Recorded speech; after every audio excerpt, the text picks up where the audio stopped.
Well, it's going to be very windy out today, so I'm going to have to speak up over the wind noise.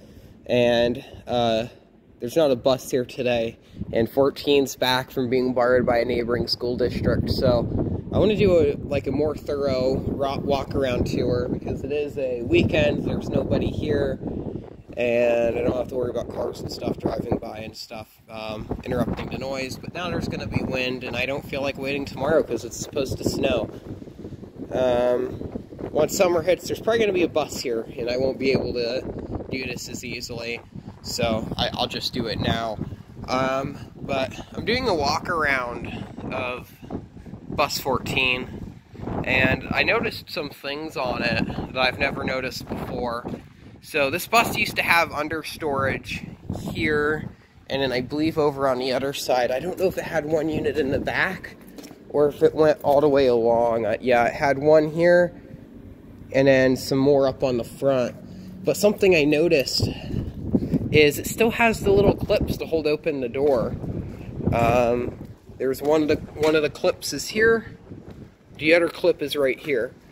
So that's kind of interesting. So there's a little bit of a callback of its former life. The video I made, I think it was last year, could have been this year, is it's got a new stop sign.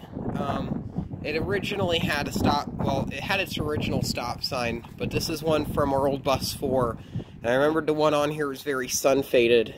And I knew this one was from bus 4 because they put a new sticker on it, and they did a very bad job of putting on the new sticker. So you can see here how it's just kind of, and it's kind of peeling up here, and you can see the old stop sign here. So this was 4's original sign. I'm not sure if the whole stop arm itself has been replaced. I don't know too much about that.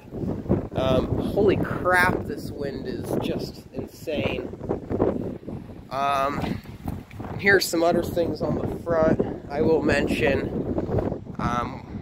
Waited for the wind to die down a little bit, but the markings on the front for the tag, the letters, they're starting to really disintegrate. And this latch here has always had a hard time. It never really stayed seated enough, so this always kind of moved around. In some of the videos I show of this thing, when it's running, the whole front grille on it just vibrates. Now, the past couple of years I have noticed this, and if I ever do get this bus, I plan on either repainting or replacing the letters. They're chrome plated. I don't know how easy that would be to do chrome plating on those, but I would definitely do that. Something else is this bus originally had fog lights on the front of it. There was a fog light right here and another one over there. I think these unhooked wires right there went to the fog lights. If I decide to edit this video, I will pop in a picture right here of what the fog lights used to look like on the bus. So yeah, so that was one of the things that they did replace. Now, in recent years, I'm not sure, I'm going to have to go back into videos and check this out, but they put new mud flaps on it. It originally had the 90s, 2000s Bluebird mud flaps, the one that I think just, the ones that said Bluebird on it, and they kind of had the little wave to it, if that makes sense. That's something I remembered. These ones look about brand new. So if I ever get this bus, I'll find a set of the older mud flaps and put those on. I think 8 still has its original mud flaps, so I'll have to check that out. I'll have to see on the other side if it still has the clips for the doors.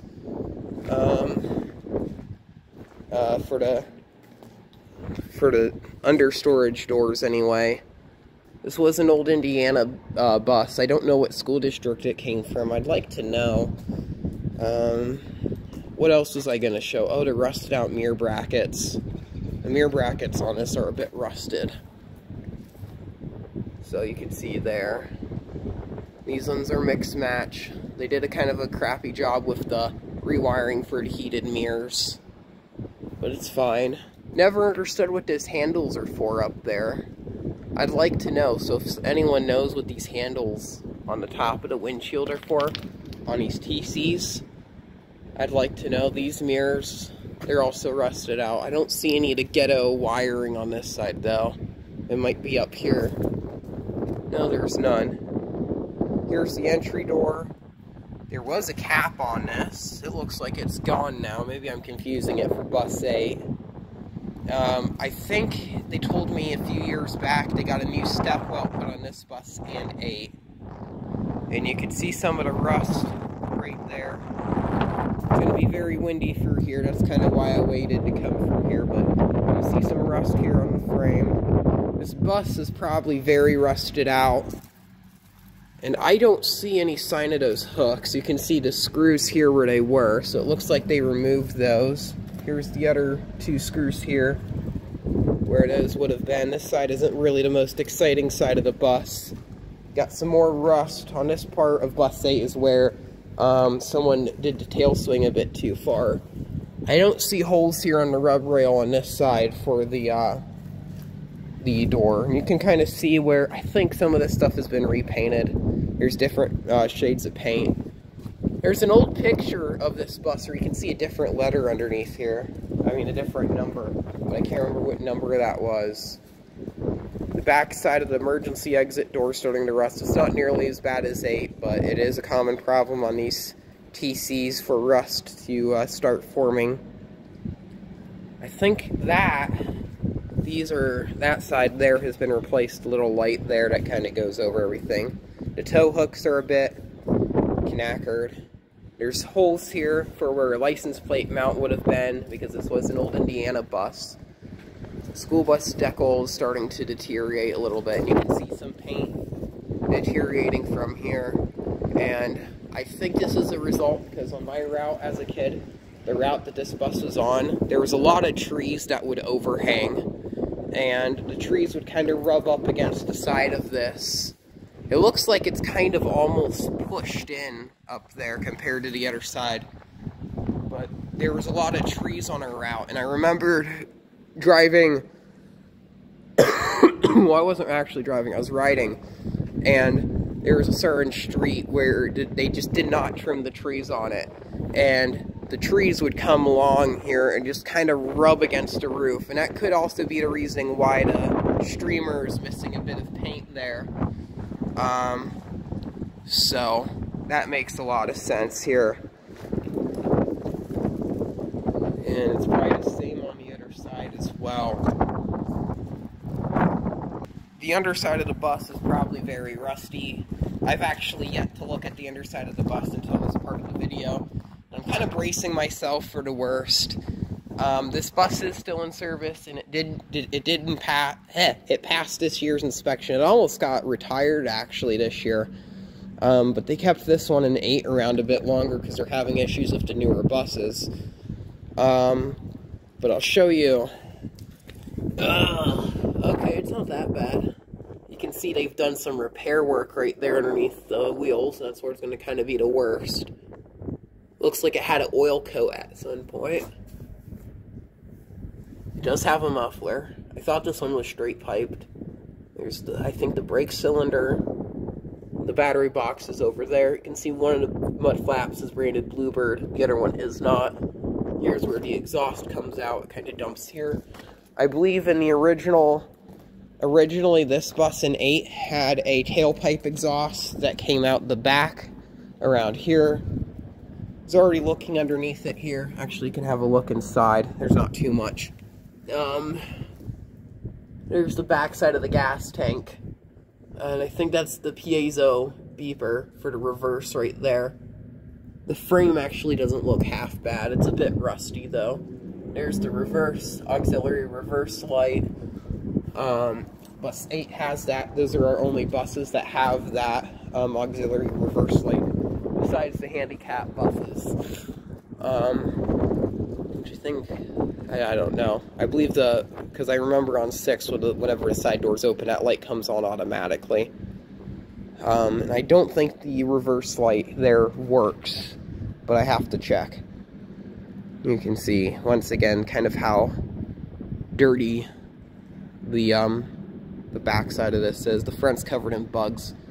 Yeah, this is more rounded than that side, so this one probably got bonked at some point. I wonder when or how it got bonked. I am very curious. Looks like that warning light there was replaced, the red.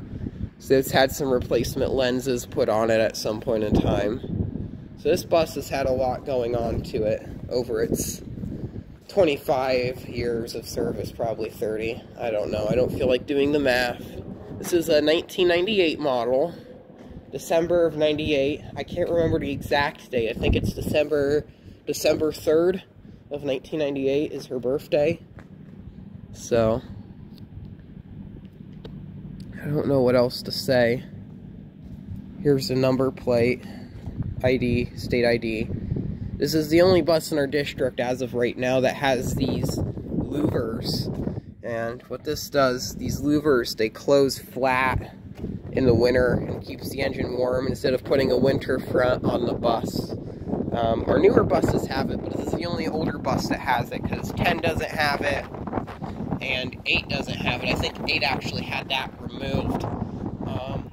Something I am curious about on this bus, and I would like to wonder why, is originally when I was riding this thing in elementary school, the engine fan on this used to be super loud.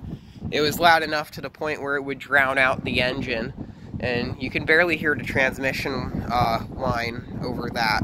So I'm not really too sure what that was about. So, looks like that light fixture up there is going to fall off. But that was something of note. And then in recent years when I rode it, the engine fan on it seems to be a lot quieter than it was originally. I wonder if the fan worked from not being used. That's kind of the only thing I can guess. Maybe the fan was replaced. I think I asked one of the drivers about it, and they said that, or one of the mechanics about it, and they said they've not really done any major repairs to this bus, besides the stepwell and the ordinary preventative maintenance. It's still got its original halogen headlights, and that's all I really got to say about this. I don't know if there's anything else to really do on the walk around. I want to do like a story time video, like a video where I sit out here with the bus and just pretty much just talk about all the things, all my experiences of riding this bus throughout elementary school.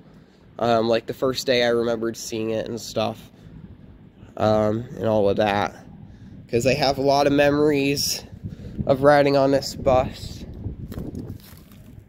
There's a metal block, old street paver there. I didn't notice that.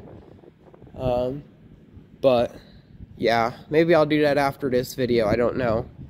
Depending on how the camera sets in this area, I might just set the camera down and stand up over here and make a video of talking about some of the things on this bus. I don't know yet, but a lot of fun memories of this bus. And I hope this thing stays on the road for a while. I hope they keep it in service for a bit. They keep saying they're going to retire it, but they never do. I guess that's a testament to show how crappy those newer buses are. That might be the reasoning why. And someday, before I die, I would love to drive this bus. That's pretty much the only thing that's keeping me alive right now, is the goal of driving this bus someday. I have drove a TC2000, but I've not drove this one, and I really want to do that. So that's all I really got to say about this bus. And thank you very much for staying in for this whole part of the video, and have a nice day.